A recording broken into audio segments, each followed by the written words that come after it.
Hello বন্ধুরা, আমার mini ব্লগে তোমাদের সবাইকে স্বাগত।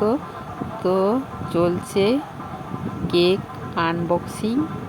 তো বাড়িতে এখন কেন কেক এলো, কী জন্যে এলো, তো সেটা দেখতে হলে তোমাদের এই ভিডিওটা পুরো দেখতে হবে।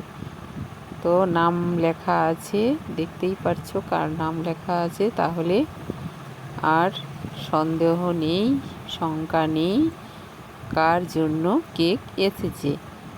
তো কেমন হয়েছে বন্ধুরা জানিও। আমার এই ছোট্ট আয়োজন ছোট্ট হলেও কিন্তু সুন্দর, আর এটার পুরো দায়িত্ব নিয়েছে আমার ছোট মা। তো জানিও বন্ধুরা কেমন লাগলো আমার এই মিনি ব্লগ। এখন চলি সুন্দর আরও একটা ভিডিও নিয়ে, ঠিক সময়ে তোমাদের সামনে আবারও হাজির হয়ে যাব আমি।